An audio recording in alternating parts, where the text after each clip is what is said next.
c'est parti. Eh bien, écoutez, bonjour à tous. Merci beaucoup de me rejoindre pour ce live que nous avons organisé avec Justine Audry et moi-même. Donc, moi-même, je suis Éric Thieblemont. Je représente le cabinet Thieblemont. Et je vous remercie bien sûr d'être présent pour mon live. Et pour ceux qui le verront en replay, merci. N'hésitez pas à commenter. Puis si vous avez des questions complémentaires, n'hésitez pas. Toutes les questions ont été relevées au travers de remontées que vous nous avez faites. Donc, écoutez, on va essayer d'y répondre au maximum. Et si vous avez des questions complémentaires, nous sommes là pour y répondre et vous pourrez toujours en mail privé nous en poser d'autres. Donc là, ce live est basé sur l'assurance vie. L'assurance vie parce que aujourd'hui, tout le monde s'y intéresse. Tout le monde a une petite connaissance de l'assurance vie. Tout le monde s'imagine des choses par rapport à l'assurance vie. Donc là, on va pouvoir aujourd'hui répondre directement. Je vais commencer par boire un verre d'eau parce que je crois que je ne me suis pas assez hydraté et j'ai la gorge déjà sèche. Donc la problématique du live, c'est comment bien optimiser son épargne tout en conservant de la liquidité. Alors, qu'est-ce qu'une assurance vie? Alors, une assurance vie, bien sûr, c'est un outil. Alors moi, je le considère comme un couteau suisse, j'en reparlerai un petit peu plus loin, mais c'est un couteau suisse de l'épargne. Ça permet d'avoir au minimum 2 bénéficiaires, un bénéficiaire en cas de vie et un bénéficiaire en cas de décès. Alors, on peut en avoir un ou plusieurs en cas de décès, et on peut même en avoir un ou plusieurs en cas de vie. La sortie peut se faire sous forme d'un capital ou d'une rente, parfois même en intégrant d'autres risques, comme la dépendance. Quel est le principe d'une assurance vie? L'assurance vie reçoit votre épargne que vous constituez ou que vous avez déjà constituée. Comme tous les contrats d'assurance, il y a un engagement avec 3 parties. Vous avez d'un côté un adhérent, un assureur et l'assuré.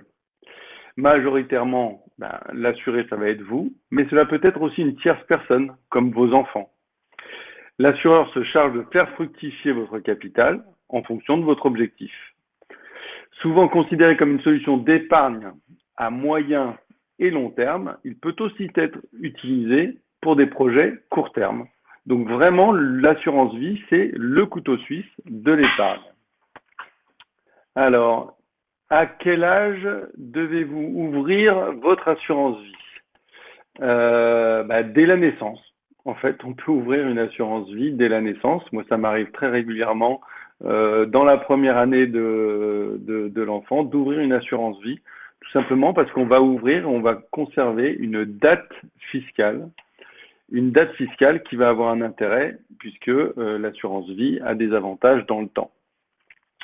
Donc, dans l'absolu, vous pouvez ouvrir une assurance vie n'importe quand. Alors, l'autre question, c'est l'assurance vie est-elle toujours intéressante après 70 ans?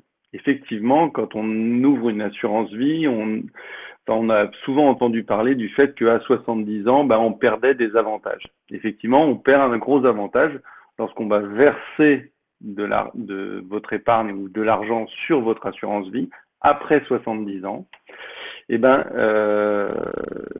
Les sommes versées après 70 ans entrent dans le capital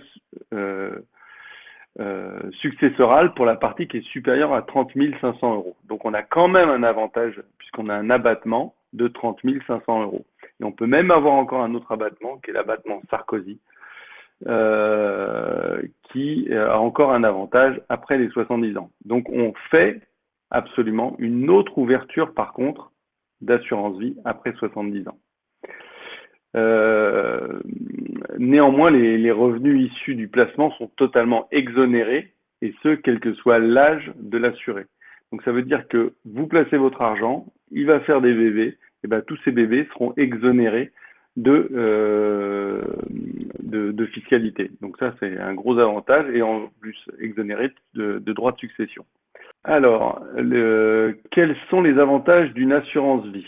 Donc, comme je le disais, pour moi, c'est un couteau suisse et donc l'assurance vie est considérée hors masse successorale. Et ça, c'est son principal intérêt. Ça veut dire que si vous placez de l'argent dessus et que vous êtes amené à un moment donné à décéder, Les bénéficiaires, si vous avez placé votre argent avant 70 ans, vont avoir droit à un abattement de 152 500 euros qui va leur permettre de ne pas avoir de droit de succession sur ces 152 500 euros par personne.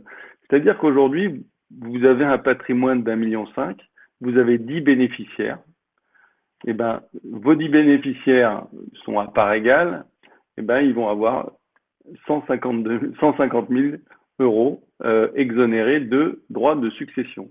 C'est quand même un bel avantage fiscal, contrairement à l'immobilier où malheureusement on est un peu plafonné à 100 000 euros par bénéficiaire. Et par bénéficiaire, le pire c'est que dans l'immobilier, c'est par bénéficiaire en liaison directe. Il faut que ce soit les enfants, voilà, pour avoir cet abattement de 100 000 euros. Donc c'est un véritable avantage. Après, il y a la fiscalité qui est très avantageuse au-delà de 8 ans, puisqu'en effet, passé les 8 ans, si vous faites un rachat et que vous avez des plus-values qui ne dépassent pas 4 600 euros pour une personne seule ou 9 200 euros pour un couple marié, ben vous n'aurez pas de fiscalité, hormis la CSG-CRDS qui est de 17,2%. Mais ça, c'est quoi qu'il arrive, vous devrez payer sur les plus-values la CSG-CRDS à hauteur de 17,2%. L'assurance vie est-elle importante dans le patrimoine? Alors pour moi, l'assurance vie, effectivement, est une partie constitutive de votre patrimoine. Et donc, à mon sens, primordiale, car flexible, et dans la majorité des cas, hors masse successorale, qu'on expliquait avec les 70 ans. Donc, très, très, très avantageux. L'assurance vie peut-elle servir de prévoyance? Ben, elle peut servir de prévoyance, bien sûr, puisque c'est votre épargne. La prévoyance, c'est ouvrir un risque.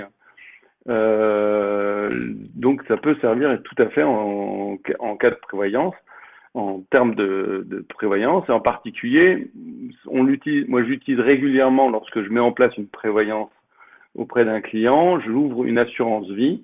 Et sur cette assurance vie, on va mettre une somme d'argent qui correspond à la franchise de la prévoyance.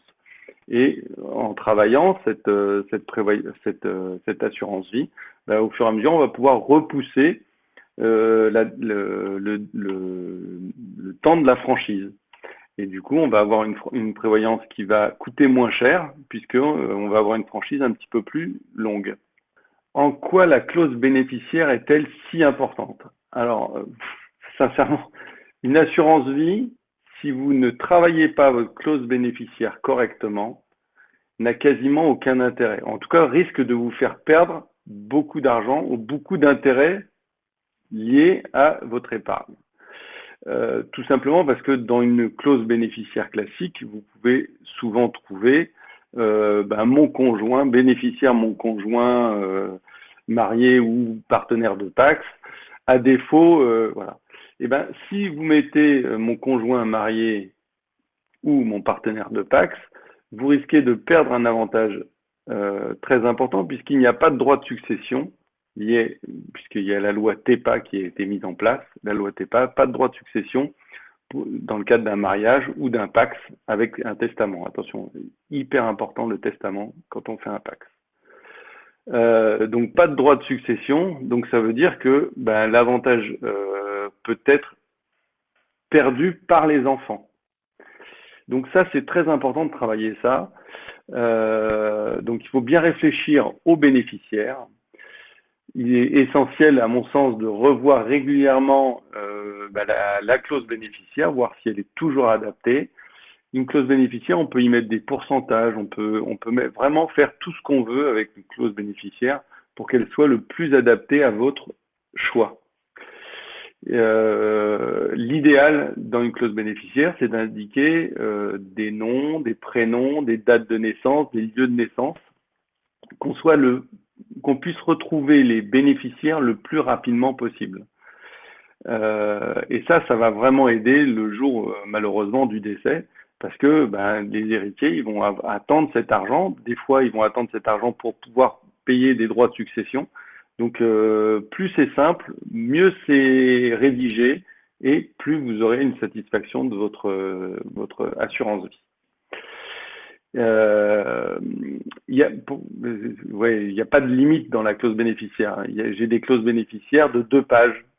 Ça peut arriver. C'est assez exceptionnel. On rentre dans des cas vraiment atypiques, mais on va arriver sur des clauses bénéficiaires de 2 pages. Ça arrive. Est-il toujours intéressant de désigner son conjoint parmi les bénéficiaires? C'est ce que j'expliquais. Il n'y a pas de bonne réponse à cette question. Et là encore, tout dépend de la situation. Mais c'est un peu la règle dans mon métier. Il ne faut jamais généraliser. Chaque situation se doit d'être analysée en fonction de vos objectifs. Cela sera certainement intéressant dès lors que les enveloppes successorales ne sont pas remplies. Mais cela pourrait être désavantageux pour des héritiers dans le cas contraire. Je regarde juste voir si vous avez des commentaires. Non, pas de commentaires pour le moment, tout va bien. Quelles sont les 2 architectures proposées pour un contrat? Alors, dans les assurances vie, vous allez principalement retrouver 2 architectures, une architecture ouverte et une architecture fermée. Alors, comme il y a une autre question dessus, pourquoi choisir une assurance vie avec une architecture ouverte?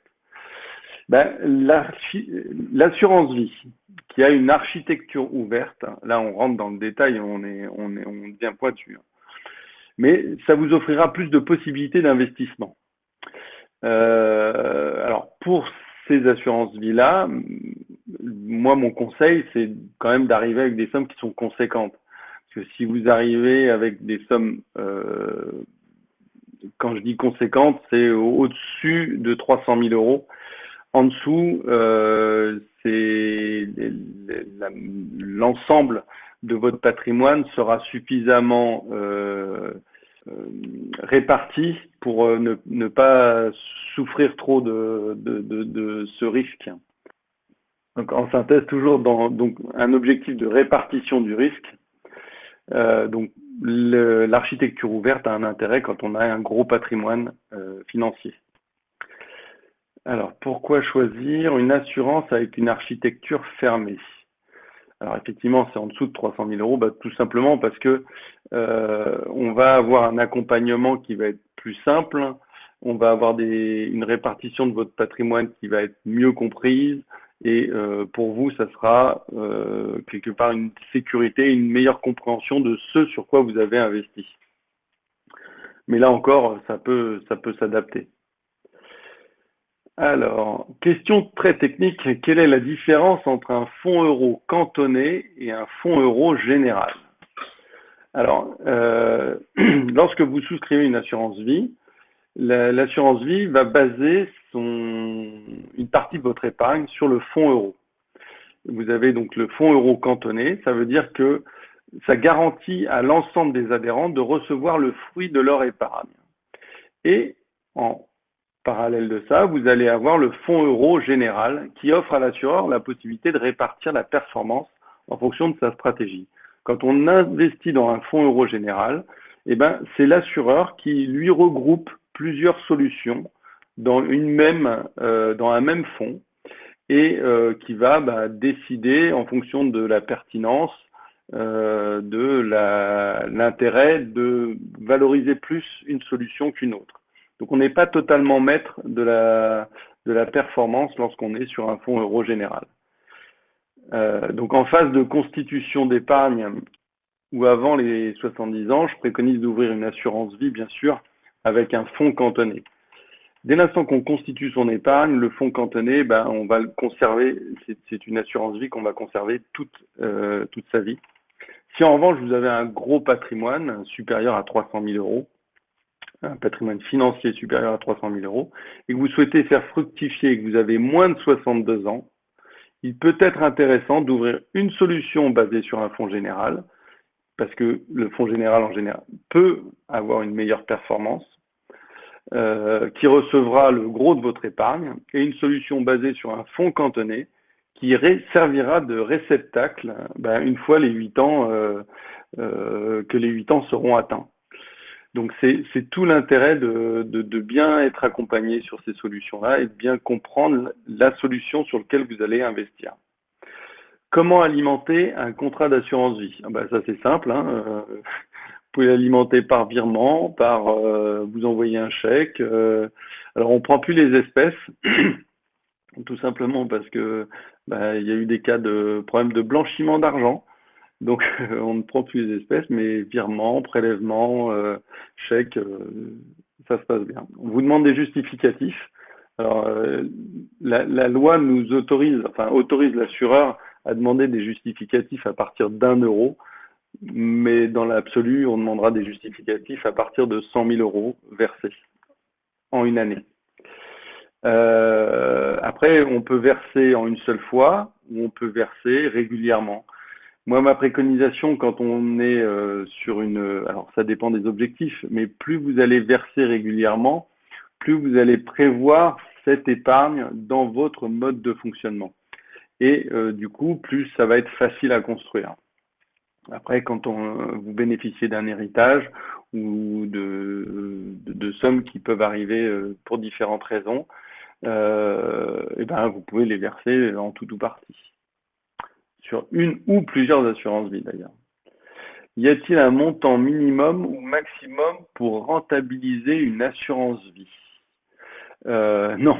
Ce qu'il va falloir regarder, c'est comment s'organiser et comment s'organise l'outil dans votre situation et de votre patrimoine. C'est ça qu'il faut regarder. Il faut voir comment il va venir s'installer et comment on va le valoriser et quel est son intérêt. Donc on peut y verser autant de millions d'euros que vous voulez dessus, il n'y a aucun souci. Et votre agent sera ravi d'ailleurs. Ce qu'il va falloir regarder, c'est les frais. En fait, c'est les frais qui sont liés et l'objet de la question, mais c'est l'objet de la question suivante d'ailleurs.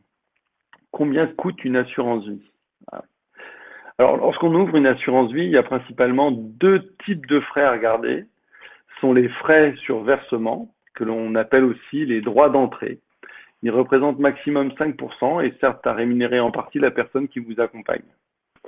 Et les frais de gestion qui rémunèrent le travail de votre épargne.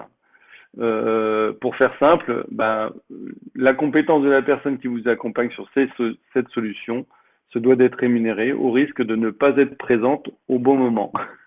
Voilà, c'est tout l'intérêt de l'assurance vie. Donc oui, l'assurance vie a un coût, mais ben, comme pour tout, faut savoir où on place bien ses billes. Comment est rémunérée une assurance vie? Ben, c'est une question simple. La rémunération de l'assurance vie est liée à sa performance. Plus vous souhaitez avoir de la performance, plus vous devez aller sur des actifs dont la fluctuation sera importante. Donc, ça veut dire que vous allez, quelque part, prendre du risque. Prendre du risque. Mais le risque, ça veut tout et rien dire, en fait. Donc, d'ailleurs, c'est la question suivante. L'assurance vie est-elle risquée?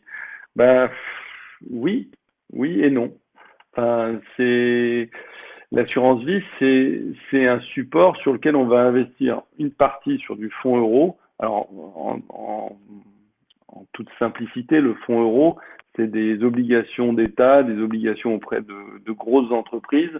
On leur prête de l'argent, mais compte tenu aujourd'hui des emprunts, du coût des emprunts, ben, on a un rendement qui est vraiment très faible.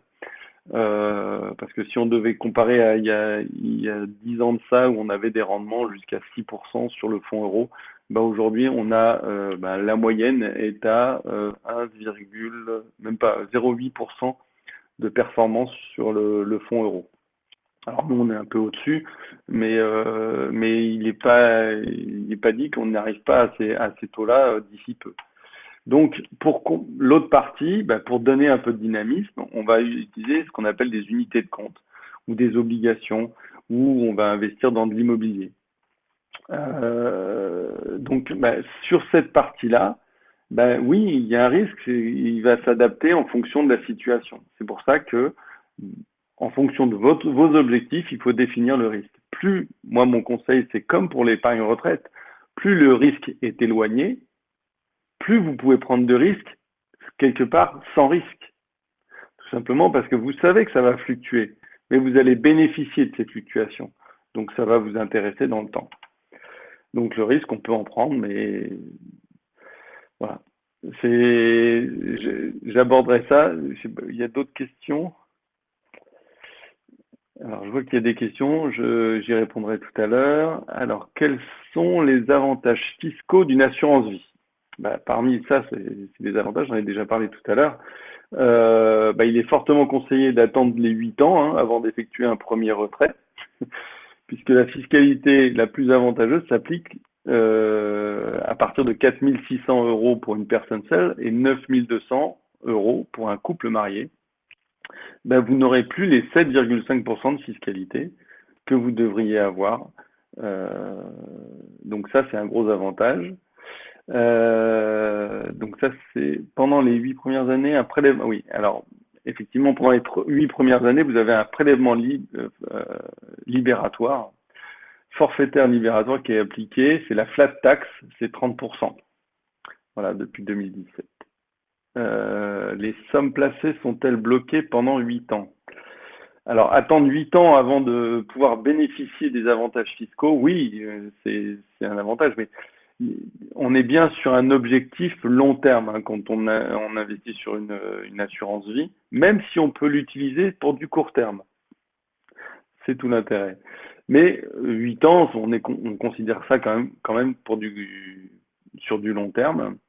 Et c'est au bout des 8 ans qu'on va bénéficier de l'avantage fiscal. Par contre, donc pour en bénéficier, quand on récupère son argent, on fait ce qu'on appelle un rachat.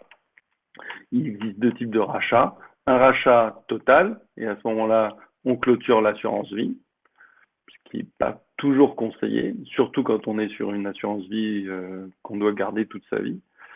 Ou alors un rachat partiel, et à ce moment-là, on récupère qu'une partie du capital et une partie des intérêts. Et c'est sur les intérêts qu'on va calculer les taxes.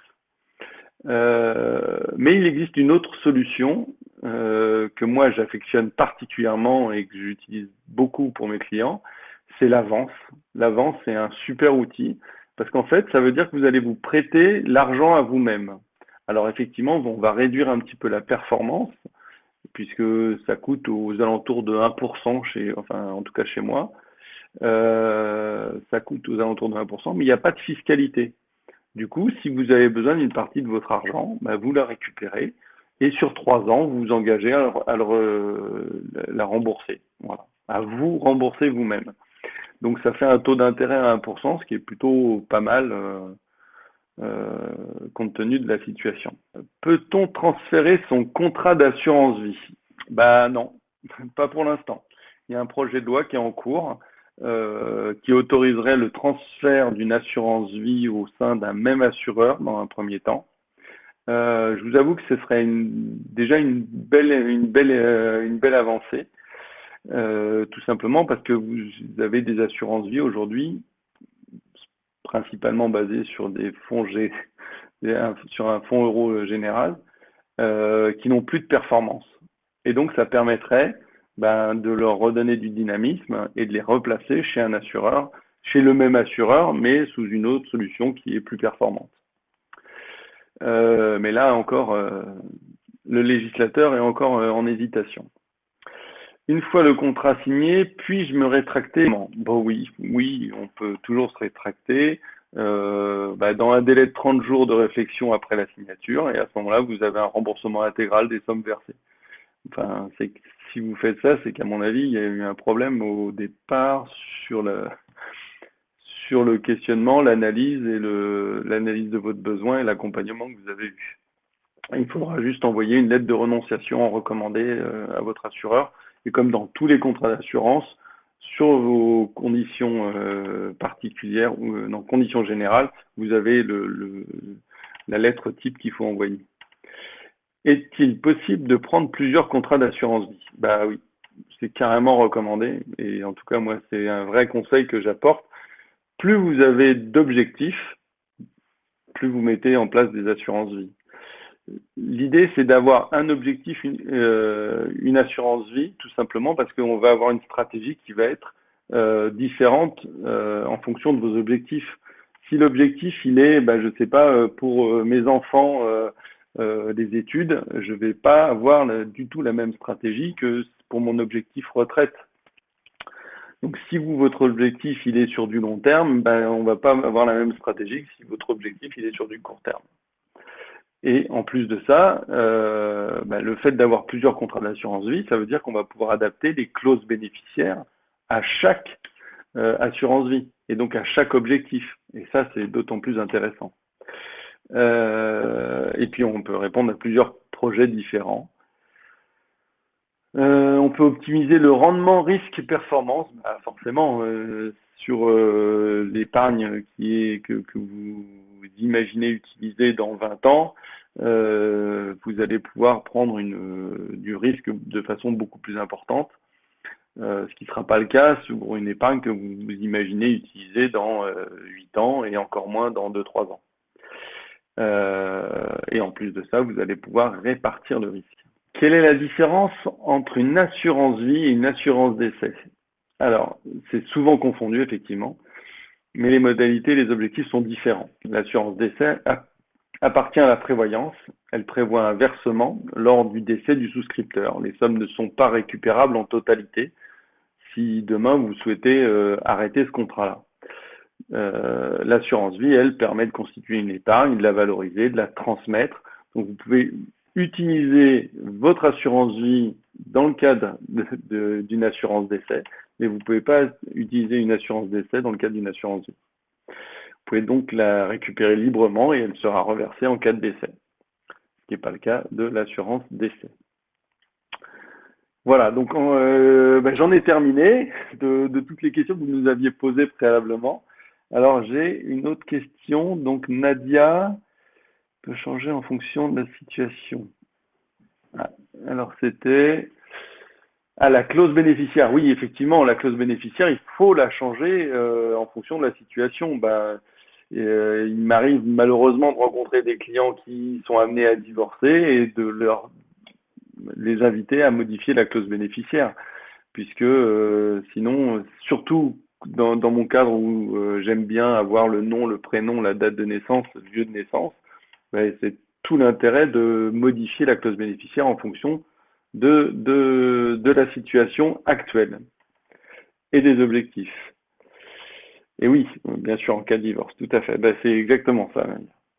Alors, si en tout cas ce live vous a plu, je vous inviterai à participer au prochain live. Le prochain live, il va toujours être dans ce fonctionnement de l'assurance vie, mais on pourra le généraliser. Et on va parler d'ISR et d'ESG. Alors, je vous en dis pas plus, parce que c'est très intéressant, et j'ai pas envie de raconter le live d'avant, le prochain live.